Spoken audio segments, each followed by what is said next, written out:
Week 20 Overview Crimean War and President Pierce. Our main topic this week is the short but significant Crimean War that was fought from 1854 to 1856. It wasn't that big of a war, but it's been called the first modern war. It had a big impact on Europe. Back on the other side of the Atlantic, America was moving inexorably towards a war of its own. This week, we'll see how tensions over slavery led to violence in what was called Bleeding Kansas, plus John Brown's raid. Franklin Pierce was President of the United States from 1852 to 1856. He was a Democrat from New Hampshire who won the nomination after the convention deadlocked over four stronger candidates. They voted 34 times with no winner. He got the nomination on the 49th ballot because of his strong support for the Compromise of 1850, and he won the election of 1852. The biggest event during Pierce's presidency was the reopening of sectional tension over, you guessed it, slavery. Pierce was not opposed to slavery. He wanted to buy, or even seize, Cuba from Spain to make it a new slave state. His cabinet signed a secret document called the Lampstand Manifesto, which declared that Cuba is as necessary to the North American Republic as any of its present members, and that it belongs naturally to that great family of states to which the Union is the providential nursery. The Lampstand Manifesto was leaked to the press, and abolitionists were outraged. This was taking manifest destiny too far. The bad publicity killed the idea of claiming Cuba for a new slave state. Senator Stephen Douglas introduced a bill to open Kansas and Nebraska up for settlement.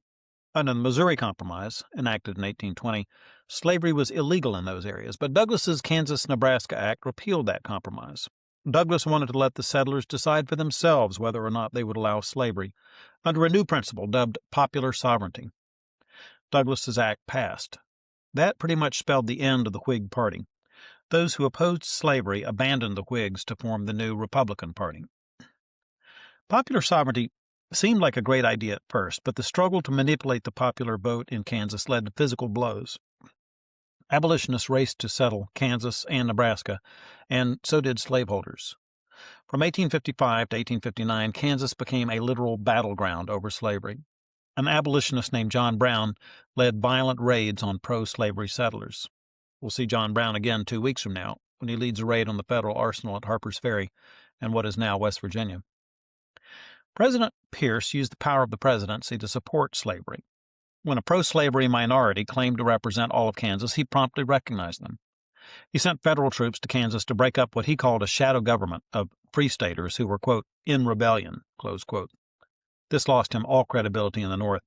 He became the only elected president to not win his party's nomination for re-election. Meanwhile, back in Europe, France turned back into an empire. As you may recall from Week 18, the revolutions of 1848 left France with a second republic. Every man in France was given the right to vote, but few of them had any idea of who they were voting for. The most famous name on the ballot was Napoleon. Not the son of Napoleon I, but his nephew, Louis Napoleon. Napoleon swore an oath to uphold the Constitution of the Second Republic when he took office, but he must have had his fingers crossed. He quietly planned to concentrate all power in his own hands. In 1852, he abolished the Republic and declared himself Napoleon III, Emperor of France. Napoleon wanted to boost the French economy, so he used the central government to encourage economic and industrial expansion. The government extended easy credit to entrepreneurs of all kinds, industrial, agricultural, builders, and shippers, in the hopes that they would then build a strong French economy. There were massive public works in major French cities, especially Paris and Marseille. French workers built the Suez Canal over a 10-year period from 1859 to 1869. Napoleon wanted to win friends in other European countries, so he lowered import duties on food and raw materials. He concluded reciprocal trade agreements with many of his neighbors, most notably Great Britain. This meant cheaper products for the average French consumer, but it hurt French producers, who now had to compete with cheaper goods from abroad. Napoleon's trade changes came at a bad time. A blight on silkworms weakened the silk industry, and an infestation of insects injured the French wine industry. Wishing to overcome the resulting economic slump and the drop in his approval ratings, Napoleon responded by liberalizing his government. He loosened control over personal freedoms.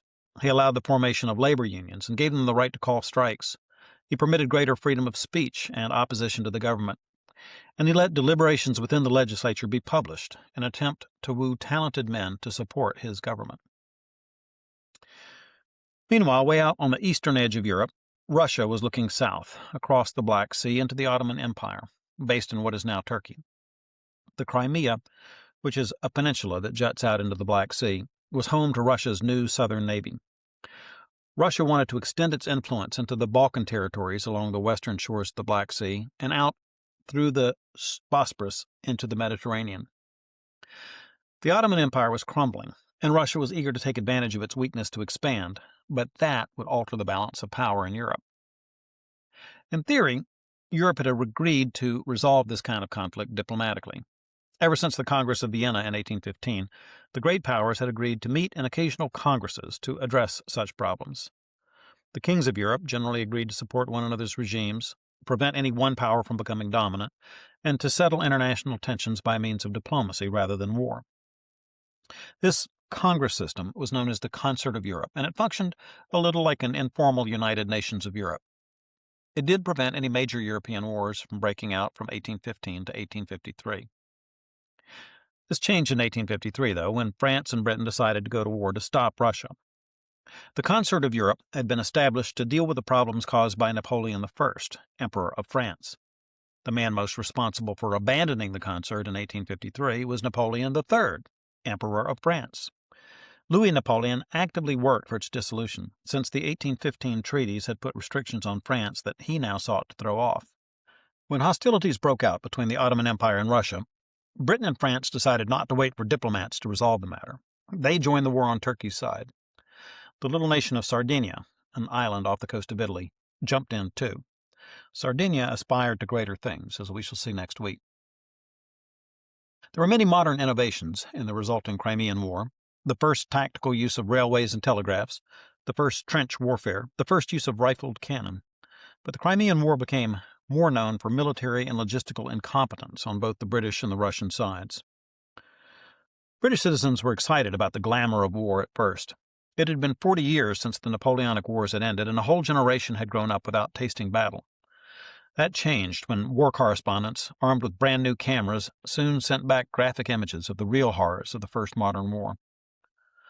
The Romantic poet Tennyson captured the pain and futility in a poem called The Charge of the Light Brigade. It immortalized the Battle of Balaclava, where garbled orders sent a British cavalry charge headlong into overwhelming Russian artillery. Half a league, half a league, half a league onward, all in the valley of death rode the 600. Forward the Light Brigade, charge for the guns, he said, into the valley of death rode the 600. Forward the Light Brigade, was there a man dismayed? Not though the soldier knew someone had blundered. Theirs not to make reply, theirs not to reason why, theirs but to do and die. Into the valley of death rode the 600. Cannon to right of them, cannon to left of them, cannon in front of them volleyed and thundered. Stormed at with shot and shell, boldly they rode, and well into the jaws of death, into the mouth of hell, rode the 600. There's more to the poem. The Light Brigade carried out its mistaken mission, but half the soldiers were killed or wounded. The Battle of Balaclava was just one example of British blunders. Russia and Britain were both so badly humiliated by this war that they practically dropped out of European power politics for years to come. One of the few good things to come out of the Crimean conflict was the work of women who served as army nurses. War correspondents for newspapers reported and photographed the horrific conditions of wounded soldiers. The work of Florence Nightingale and others during and after the war led to the introduction of modern nursing methods, which became very important only a few short years later during the American Civil War. Florence was the daughter of wealthy English parents who were badly shaken by her decision to become a nurse at the age of 25. Nursing back then was an occupation for the worst of women, since it meant exposure to disease, suffering, and bodily functions that Victorian gentlewomen were too polite to even discuss. Florence began to study how to care for the sick, and began with the poor. She turned down a baron who wanted to marry her because it would interfere with God's call on her life. Instead, she took a post as superintendent of the Institute for the Care of Sick Gentlewomen in London. In 1853, the Crimean War broke out. Newspapers began to report the horrors that the wounded went through. In 1854, Florence led 38 women volunteers to Turkey. The conditions there were appalling. She started by cleaning the facility thoroughly, but the death rate didn't stop until they flushed out the sewers, which had been spreading typhoid, cholera, and dysentery. Florence became known as the Lady with the Lamp. The London Times coined the phrase in a report from the front. She is a ministering angel without any exaggeration in these hospitals. And as her slender form glides quietly along each corridor, every poor fellow's face softens with gratitude at the sight of her. When all the medical officers have retired for the night, and silence and darkness have settled down upon those miles of prostrate sick, she may be observed alone, with a little lamp in her hand, making her solitary rounds. That's a very brief overview of world events during Franklin Pierce's administration. It might seem like a jumble of disconnected events to some people, but to Americans who know what's coming next, all of these events, from bleeding Kansas to the first modern war, are converging on the great crisis of the Civil War. It's getting very close. Next week, we'll see the United States begin to break apart.